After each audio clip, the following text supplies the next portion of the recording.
Welcome to Porto, Portugal's most charming riverside city. With stunning views, delicious food, and plenty of budget-friendly experiences, this is the perfect destination for travelers who want to explore without spending a fortune. Let's dive into the best things to do in Porto on a budget. Let's begin with the top 5 must-see attractions. Number 1. Ribeira District. Wander along the beautiful riverfront, admire the colorful houses, and soak up the atmosphere. Free and perfect for photos. Number 2. Dom Luís Bridge. Walk across this double-deck bridge for the best panoramic views of Porto. Pro tip, the upper deck is the best for sunset views. Number 3. São Bento train station, one of the most stunning train stations in the world, covered in 20,000 blue and white azulejo tiles. Number 4. Livraria Lello, the world-famous bookstore that inspired Harry Potter's Hogwarts. Entry is €8, but it's free if you buy a book. Number 5. Clérigos Tower. Climb 225 steps for a stunning 360-degree view of the city. You won't need Google Maps to find it, just look up. As soon as you arrive in Porto, the tower is there, standing tall like a watchful guardian over the city. The entrance is only €6, and trust me, you don't want to miss it. Porto is famous for its stunning views, delicious port wine, and colorful streets. But did you know it almost had its own Eiffel Tower? Or that you can pay for coffee with ancient coins? Get ready for 10 surprising facts about Porto that you won't believe. Let's dive in. Number 1. Porto has the world's most beautiful McDonald's. The McDonald's Imperial in Porto is often called the most beautiful McDonald's in the world. It's inside an old Art Deco palace with chandeliers and stained glass windows. Number 2. Portugal is named after Porto. The country's name comes from Porto. The area was originally called Portugal. Portugal roughly translates to warm port or beautiful haven in Latin. Some theories suggest Cale comes from an ancient pre-Roman tribe or a Celtic word meaning harbor or sheltered place. So, in a way, Porto is the birthplace of Portugal itself. Number 3. Porto has one of the narrowest houses in the world.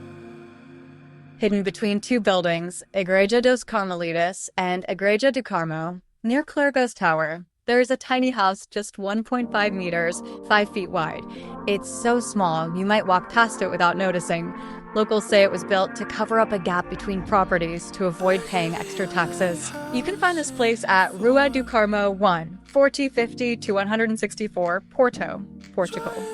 Number 4. Porto's most famous sandwich was once considered too messy to serve. Porto's iconic Franciscana sandwich is a cheese-covered, meat-filled, beer-infused monster of a meal. But did you know that when it was first introduced, many restaurants refused to serve it?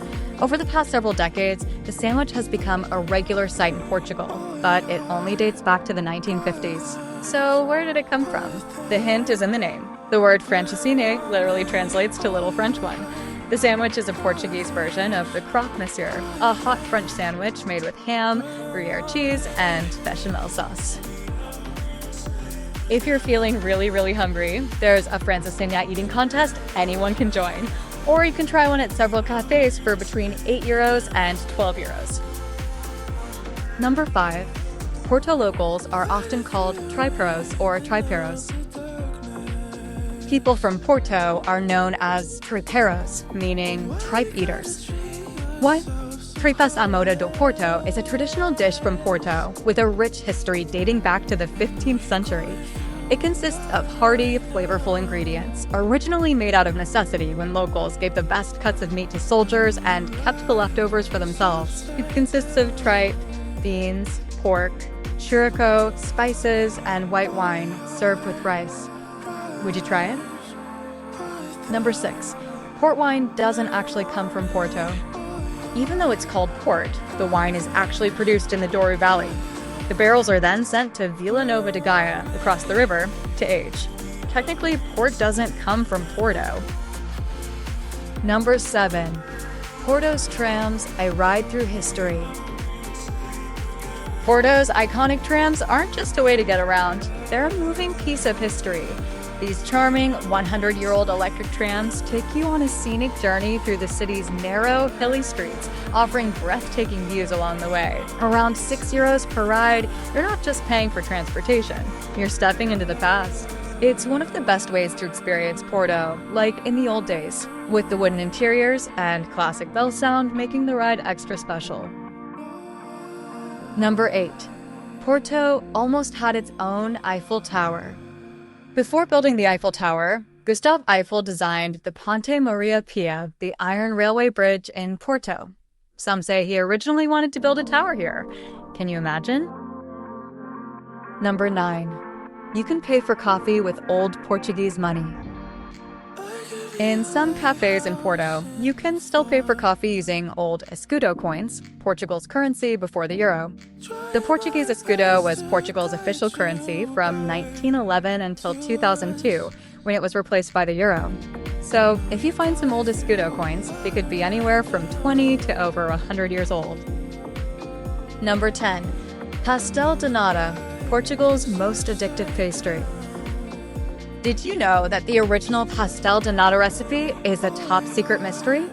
The famous custard tart was created by monks in the Jerónimos Monastery in Lisbon over 300 years ago.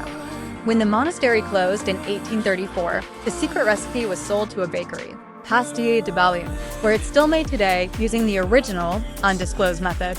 While you can find pastel de nata all over Portugal and in Porto's best cafes, only a handful of people in the world actually know the true recipe. So, no matter how many you eat, you'll never quite crack the secret. Doesn't that sound delicious? So, where to find the best pastel de nata in Porto? The first place to be is Mantigaria. You can find it in the historical city center. Mantigaria 24, Rua de Alexander Braga. Many say this is Porto's best. Freshly baked every hour, with the perfect balance of crispy crust and velvety custard, €1 and 30 cents each. Next place I want to recommend is Fábrica de Nata. You can find it at Rua de Santa Catarina, 331 to 335. Centrally located on Porto's main shopping street, Rua de Santa Catarina, a cozy spot where you can watch the pastries being made while enjoying a nata with a sprinkle of cinnamon. €1 and 50 cents each. Last place I like to recommend is Confeitaria do Borraio. The address is R. Formosa 339. It's also located in the historical center of Porto. Confeitaria do Borraio is one of Porto's oldest bakeries, serving pastel de nata the traditional way since 1896. And that's a wrap on Porto's hidden gems and fun facts.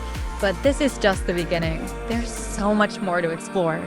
Want to discover more unique travel tips, fun facts, and must-visit places? Then don't forget to like, subscribe, and hit that notification bell so you never miss an adventure. See you in the next video. Where will we go next? Let me know in the comments.